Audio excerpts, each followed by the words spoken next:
Hello friends, welcome back to my channel Bhagyabati. আশা করছি তোমরা সকলে খুব ভালো আছো আর আমিও খুব ভালো আছি। আজকে হচ্ছে শুক্রবার, আজকে হচ্ছে আমার বরের হচ্ছে অফিস তাড়াতাড়ি ছুটি হয়ে গেছে। তো দেখো ও আমার জন্য কি কি খাবার এনেছে সেটা তোমাদের সাথে শেয়ার করবো, আর আজকে ডিনারে কি কি মেনু আছে সেটাও তোমাদের সাথে শেয়ার করবো। তো বন্ধুরা, ভিডিওটাকে স্কিপ করো না, পুরোটা প্লিজ দেখতে থাকো। তো গাইস দেখো, এই যে মাজা এনেছে আমার জন্য, আর না এটা মাজা না, এটা হচ্ছে ফ্রুটি। তো আর এই দেখো, এই যে এইখানে রয়েছে এগ চিকেন রোল। তো দেখো এই যে পুরো তেল চপচপ করছে, এরকম কেন গো? তো এই যে দেখতে পাচ্ছ, হ্যাঁ এটা অনেকক্ষণ কেনা হয়ে গেছিল, সেই জন্য এই দেখো একদম। তো আরো অনেকগুলো ছিল, তো ও সবার জন্য কিনেছিল ওদের কোম্পানিতে, তো আমার জন্য তাই কিনলো একটা এক্সট্রা। তো এখন এটা আমরা খাওয়া দাওয়া করবো। So tasty guys. তো গাইস দেখো, এখন রাত্রে রান্নার জন্য রান্নাঘরে চলে এসেছি।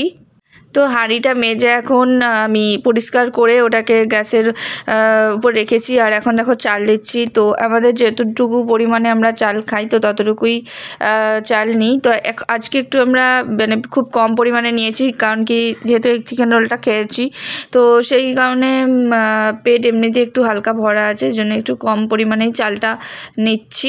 রান্নাঘরের জানালাটা বন্ধই ছিল, কিন্তু আমি জাস্ট একটু আগেই জানলাটা খুললাম, কারণ কি ঘরটা অনেকক্ষণ থেকেই বন্ধ ছিল। আর যেহেতু এখন ভাত রান্না করছি, তো ধোঁয়াটা যে যাবে, তো বন্ধ থাকলে ঘরের ভিতরটা আরও গরম হয়ে ভ্যাপসা একটা হবে, আর গরম সৃষ্টি হবে।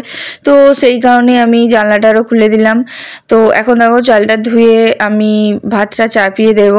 আর বন্ধুরা কি বলবো তোমাদের, এখানে প্রচণ্ড শীত পড়েছে, কিন্তু রুমটা যেহেতু প্রায়ই বন্ধ করেই রাখি, তো এখানে মানে রুমের ভেতরটা গরম এমনিতেই, আর রান্না করলে তো আরও বেশি গরম লাগে। চালটা এখন দিয়ে দিয়েছি, এরপর দেখো আলুটাও ধুয়ে দিয়ে দিলাম। আর আমি যখনই আলু মানে এমনি ধরো ডাল রান্না করলাম, তখন ওটা চেষ্টা করি একটা বা দুটো আলু সেদ্ধ করতে দেওয়ার, কারণ ভাতের সাথে ওই আলু ভাতাটা খেতে সত্যিই খুবই ভালো লাগে, বিশেষ করে ঘিয়ের সাথে। তো তোমরা কারা কারা ঘিয়ের সাথে ভাত আলু ভাতে খেতে পছন্দ করো জানাবে কমেন্টে। আমার তো খুবই ভালো লাগে। আর কিন্তু আমার হাজব্যান্ড মানে তোমাদের দাদাভাই কিন্তু ঘিটা একদমই খায় না, ওটা জাস্ট আমি একাই ঘি বাড়িতে আসলে ওটা আমি একমাত্র খাই, সেই জন্য ঘি আমাদের বাড়িতে অনেক দিনই প্রায় থাকে বলতে পারো। ডালটাও ধুয়ে চালের সাথে সেদ্ধ করতে দিয়ে দিয়েছি। তারপরে দেখো বন্ধুরা, এখন আমি বেসিনটা পরিষ্কার করে নিচ্ছি, কারণ বেসিন নোংরা বা অপরিষ্কার আমার একদমই পছন্দ না।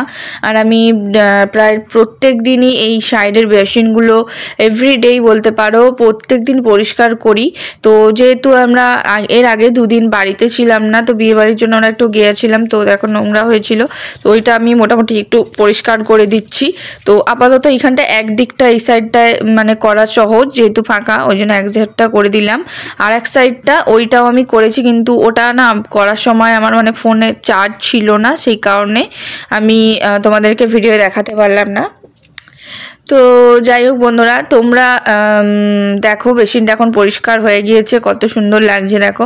আর সত্যি কথা বলতে বন্ধুরা, রান্না করার সময় রান্নাঘরে সব জিনিস পরিষ্কার পরিচ্ছন্ন থাকলে তবেই দেখবে রান্না করতেও ভালো লাগবে, যেমন মনটাও কিন্তু রান্নাঘর দিকে থাকবে, মানে খুবই ভালো একটা মানে পরিষ্কার ভালো জায়গা থাকলে সেখানে রান্না করতেও বেশ কিন্তু মন লাগে। বেসিনটাও কিন্তু বেশ ভালোই পরিষ্কার হয়ে গেছে, দেখতেই পেলে। এখন ভাত বসিয়ে দিয়েছি, আর এখন ওই দিকে দেখো ভাত ফুটছে। এখন বেসিনটা ধুয়ে পরিষ্কার করছিলাম। তো দেখো সমস্ত কিছু কমপ্লিট হয়ে গেছে, ঝকঝকে ধকধকে পরিষ্কার করে নিয়েছি। তো ভিডিওটা বন্ধুরা এই পর্যন্তই, আর ভিডিওটা বেশি লং করব না, কারণ ভাত হয়ে গেলে তারপরে ধরো আমরা খেতে বসে পড়বো। ভাত বা আরও তরকারি যা হবে সেগুলো হয়ে গেলে আমাদের মানে খেতে বসে পড়বো। ভিডিওটা আর বেশি লং করছি না, এই পর্যন্তই। বন্ধুরা, ভিডিওটা যদি ভালো লেগে থাকে তবে অবশ্যই ভিডিওটাতে একটা লাইক কমেন্ট করে দিও, আর যারা যারা নতুন নতুন ভিডিওটা দেখছো অবশ্যই চ্যানেলটা সাবস্ক্রাইব করে দিও। তো এইরকম ঘরোয়া ভিডিও আমি পরবর্তীকালে আরও অনেক নিয়ে আসার জন্য চেষ্টা করব। তো তোমাদের একটা রিকোয়েস্ট ছিল যে লাইভে একজন রিকোয়েস্ট করেছিলে তো এইরকম ঘরোয়া ভিডিও দেওয়ার জন্য, তো সেই জন্য এই ভিডিওটা তোমাদের সঙ্গে শেয়ার করলাম। তো এরকম আরও অনেক ভিডিও তোমাদের সঙ্গে শেয়ার করব ভবিষ্যতে, ইন ফিউচারে। তো যাই হোক বন্ধুরা, ভিডিওটা এই পর্যন্তই, আর তোমরা সকলে খুব খুব ভালো থেকো। আর এখনকার মতন টাটা, শুভরাত্রি সবাইকে। আর খুব তাড়াতাড়ি নেক্সট ভিডিও নিয়ে চলে আসবো। তো এখনকার মতন টাটা সবাইকে, বাই।